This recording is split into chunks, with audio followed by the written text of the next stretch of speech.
My name is Maris Langford, and I am 68 years old. I have always taken pride in order, in keeping my home and my life in careful balance. The walls of my Portland apartment carried decades of memories, from the laughter of my children to the soft presence of my late husband. I never imagined that one morning the balance would shatter. I walked to the small safe hidden in the back of my bedroom closet, the one I had kept locked for over 30 years, and turned the combination with trembling hands. Click. The metal door swung open. My chest tightened. The safe was empty. Every piece of jewelry, my mother's pearl necklace, the emerald earrings Ernesto had given me for our 20th anniversary, the gold bracelets marking each grandchild's birth, gone. "You're looking for these?" Valeria's voice floated behind me, calm and almost casual. My daughter-in-law leaned against the doorframe, arms crossed. "We donated everything. You don't need them anymore." I froze, unable to speak at first. My mind raced. Donated to her mother. The weight of the betrayal pressed down harder than any jewel could ever have. My throat tightened as disbelief collided with anger. I stared at her, my hands gripping the edge of the safe for support, and a cold, deliberate calm settled over me. "You're right," I said slowly, letting each word land.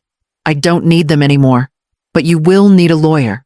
Her eyes widened, the color draining from her face, and for the first time, I saw the confidence slip away. Something had shifted, and I knew this confrontation was only the beginning. Valeria's lips parted, as if she wanted to argue, but no words came.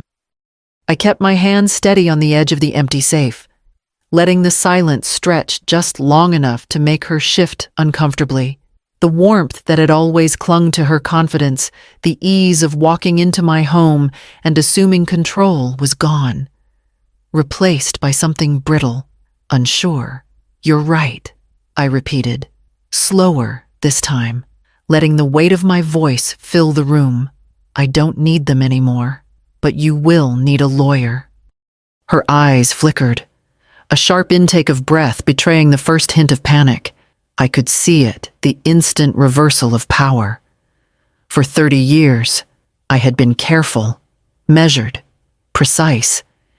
And in this moment, that preparation paid off. The calmness I projected was more dangerous than anger ever could have been. She swallowed hard, her confident stance collapsing slightly. "Maris." I let the pause linger, my gaze steady, unflinching. "No, Valeria, you've already taken too much. You need to understand the consequences of decisions made in someone else's house, with someone else's trust." Her jaw tightened. The shift in her expression was subtle, but clear. The arrogance that had allowed her to dismiss my life, my possessions, my history, now met a quiet, unyielding wall, and she didn't know what hit her. I turned away from the safe, walking slowly toward the window, letting the morning light wash over the apartment. The quiet hum of Portland outside contrasted sharply with the storm I felt building inside.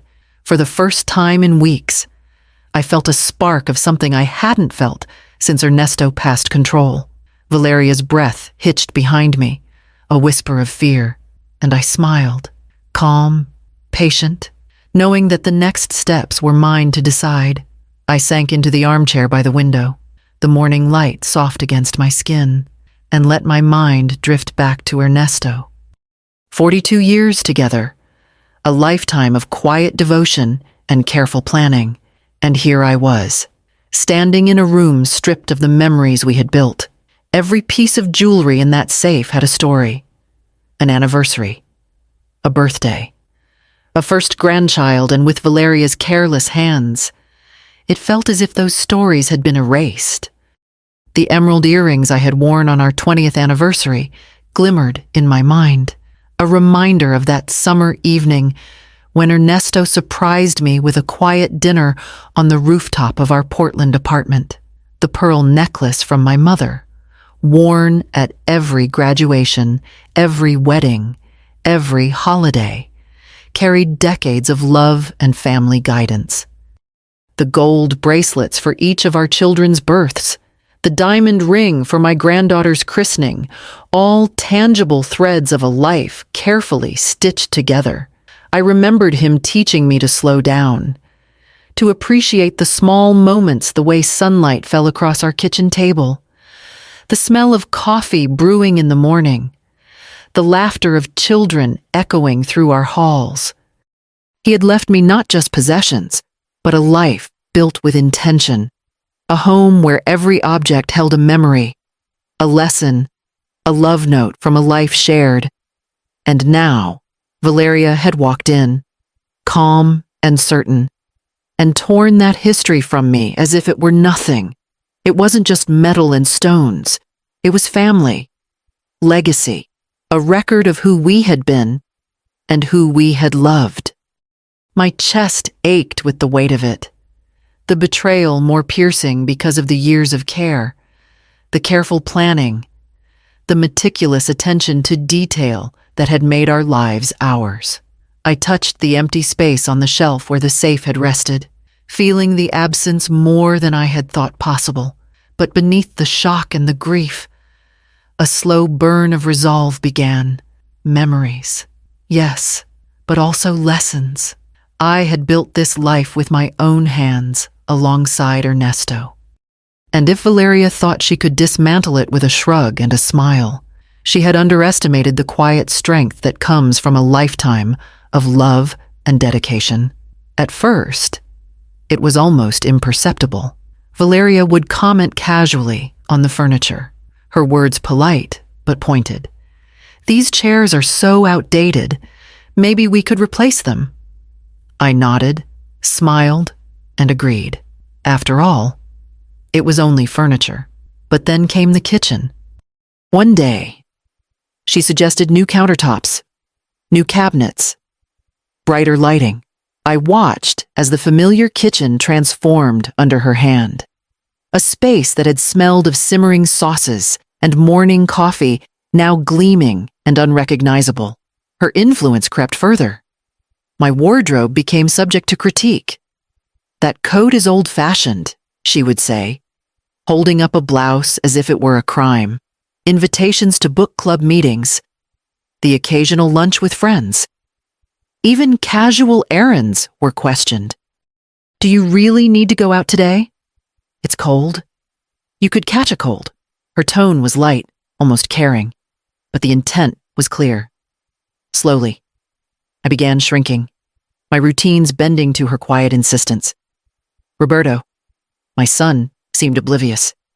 He worked long hours, came home late, and always found some excuse to deflect. "Mom, Valeria knows best. Don't worry about it." I had raised him to see the truth in people, to question when something felt wrong. And yet, day by day, the small manipulations accumulated. What started as gentle suggestions became directives cloaked in affection. Even my friends noticed. When I canceled brunch or book club, their voices tinged with concern, asking if I was well, if I was safe. Valeria's influence extended beyond my home. It was eroding my world. And though I smiled, nodded, and complied outwardly, inside, a storm was building. I could feel it in my chest, a tightening of resolve, a recognition that if I didn't act, this woman would slowly unravel everything Ernesto and I had built. By the time she suggested managing my finances under the guise of helping me, the pattern was undeniable. It was no longer furniture or clothing or errands. It was control. She had learned the rhythm of my life, the vulnerabilities, the points where I might bend. I felt cornered.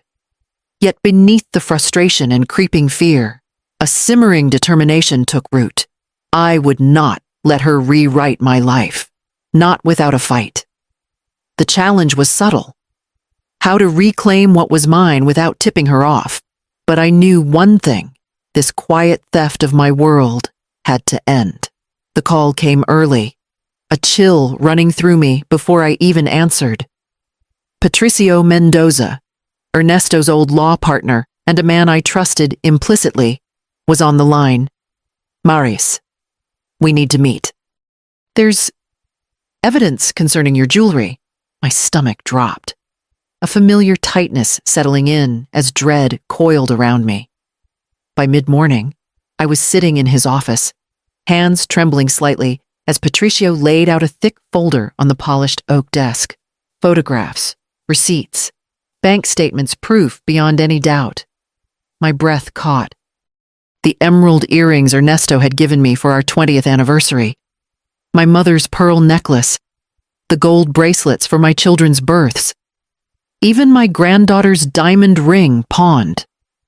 All of them, for $350,000. Every item a memory, a marker of love, reduced to cash in a stranger's hands. Patricio's finger traced the numbers. And the transfers from your accounts. $890,000. Unauthorized, relentless withdrawals over the past 18 months. I felt the color drain from my face, the room narrowing. I wanted to scream, to strike, but my voice caught in my throat. Valeria, my daughter-in-law, had monetized my memories, my legacy, my life's work. I thought of Ernesto, of our decades together, of the trust I had placed in my own family. Betrayal isn't just action. It's a cold infiltration of the heart, and Valeria had penetrated every corner of my world. I gripped the edge of the desk, knuckles white, trying to steady the storm inside me. Patricio's eyes met mine. Steady. Calm. Maris, this is serious. We can recover it. But you need a plan. Every detail, every transaction, they need documentation. If she realizes we're onto her, evidence could vanish. I nodded, swallowing hard. A surge of clarity cutting through the shock. This wasn't just theft. It was an assault on my identity, on my family, on the life Ernesto and I had built. And I would not let it stand. The quiet determination I had felt simmering through the past weeks ignited into purpose. Valeria had overstepped. She had no idea the fight she had just provoked. That evening, I sat at the kitchen table, the soft hum of the refrigerator filling the silence, my hands wrapped around a mug of tea. But my mind was far from calm. I dialed Patricio Mendoza's number, listening to the ringing, each chime a drumbeat of purpose. Maris. His warm, steady voice answered. I've been expecting your call. I took a slow breath, feeling the weight of the day's revelations. Patricio, I need your help. Valeria has stolen from me, and she doesn't know I'm onto her yet. Minutes later, we were sitting in his office, the air thick with quiet urgency. Patricio spread out the documents I had brought: photographs of pawn tickets, bank statements, receipts, and began outlining the steps we would take.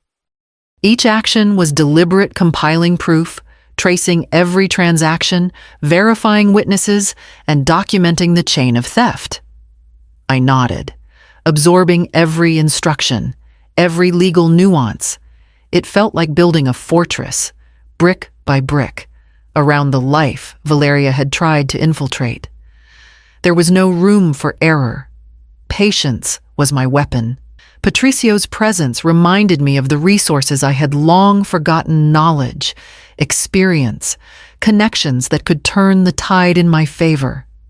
As we finalized the plan, I imagined Valeria's confident smile, completely unaware of the storm quietly gathering around her. I sipped my tea, outwardly serene, a careful mask that concealed the fire inside me. This was no longer just about jewelry or money. It was about asserting control, reclaiming respect, and proving that deceit could not overpower a lifetime of strength. By the time I left Patricio's office, the night air felt different, charged. Every step back to my car carried the weight of inevitability. The confrontation was coming, and I would be ready. The next morning, I called each of my children one by one, my voice steady, betraying none of the anger that still simmered beneath. Laura was first, her tone cautious but attentive. "Mom, are you sure about this?" I explained everything: Valeria's manipulations, the missing jewelry, the withdrawals from my accounts. She didn't interrupt, only listened, and I felt a flicker of hope. Carlos and Patricia followed, each call a thread weaving back the family I feared I had lost. They were shocked, outraged, and ready to stand by me. Their disbelief at Valeria's audacity mirrored my own from that first moment in the empty safe. But this time, it fueled action instead of despair. Then I reached my sister, Elena, a notary with decades of legal expertise. Her sharp mind and meticulous nature were exactly what I needed. After hearing the situation, she immediately agreed to review every document, witness statement, and bank record. "We'll ensure nothing can be disputed," she said firmly, her voice a mixture of reassurance and resolve. Together, we mapped out a plan. Evidence would be collected discreetly, witnesses discreetly briefed, and the legal groundwork laid without alerting Valeria. Every step was calculated, designed to keep her in the dark until the moment of confrontation. As I hung up the last call, a strange calm settled over me. The weight of isolation had lifted. My family was aligned, a quiet army of support. The anticipation for what was to come tingled in the air, a tension so sharp it almost hummed.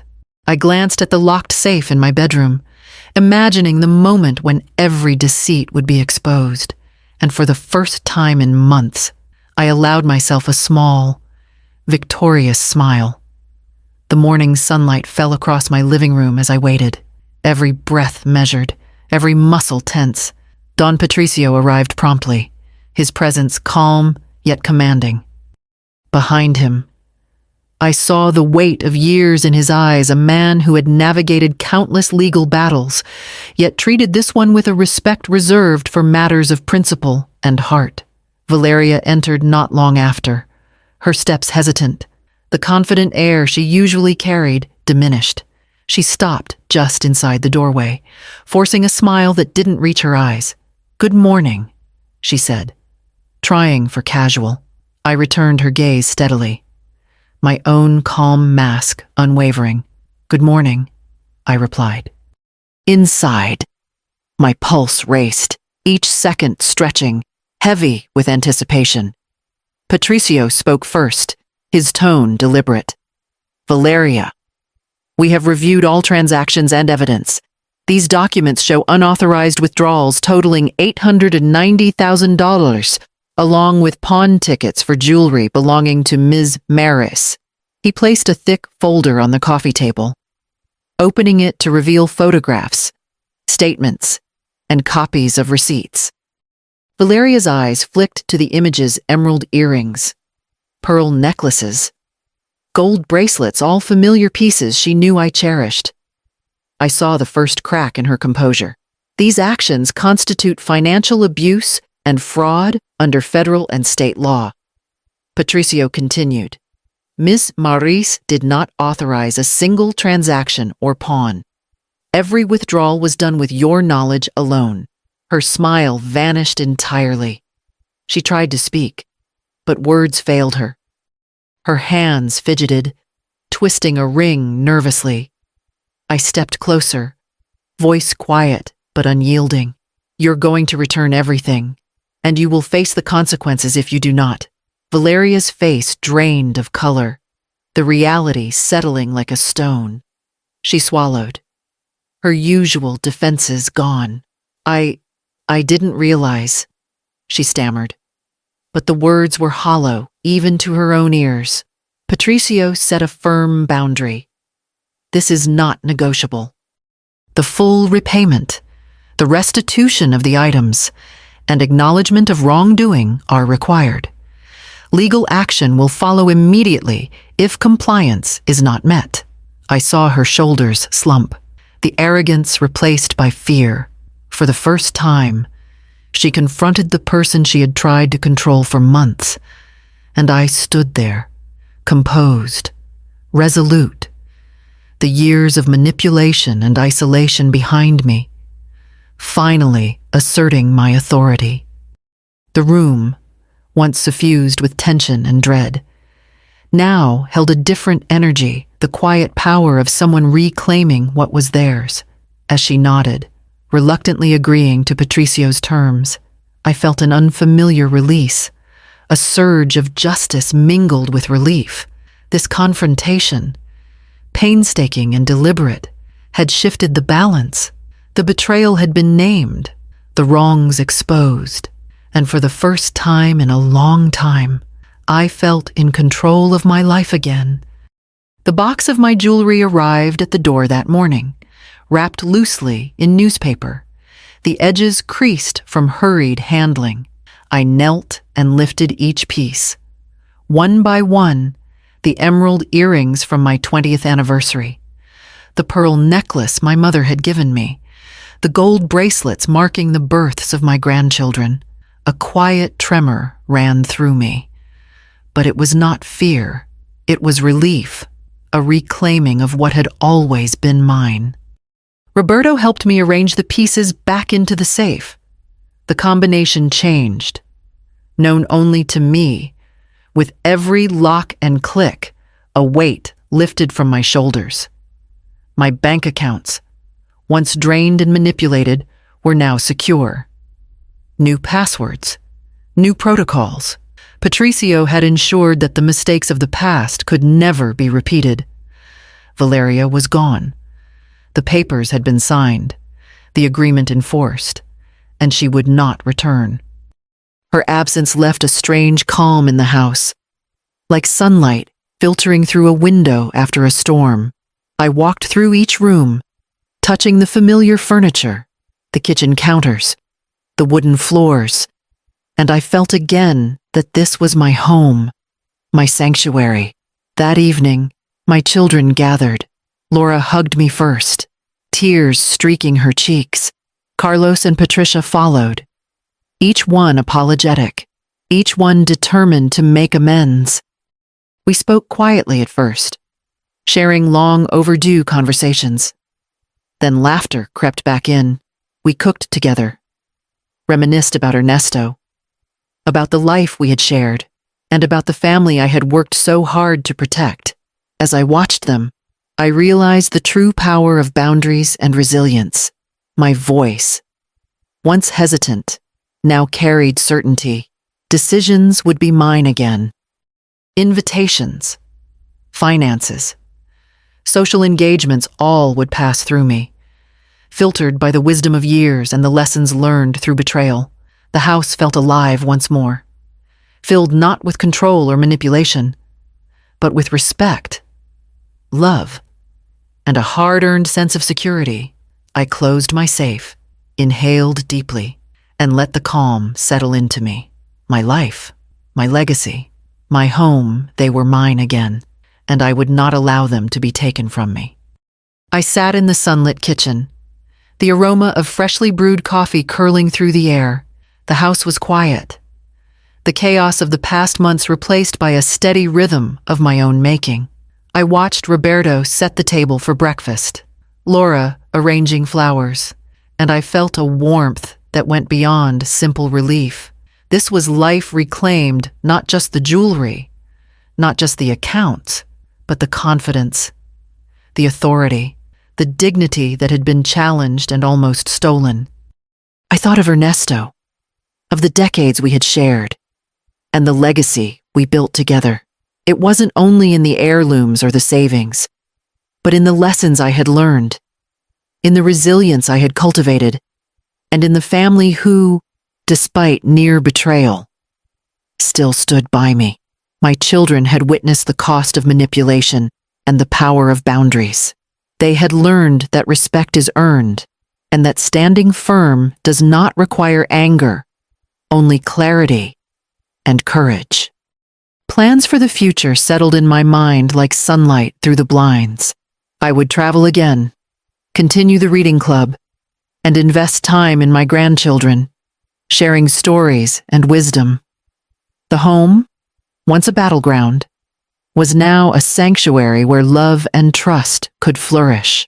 I smiled at the thought of the traditions I would create, the celebrations I would host, the moments I would savor on my own terms. For the first time in years, I felt fully in control of my life. I had faced betrayal, confronted it with strategy and patience, and emerged stronger. My legacy was secure, not because of wealth or possessions, but because of the values I had lived and enforced: independence, dignity, and love. These were my inheritance, and they were intact. I poured another cup of coffee, inhaling deeply. The house felt alive, not with fear or tension, but with possibility. Today, tomorrow, and every day after, I would live for myself, fully and unapologetically.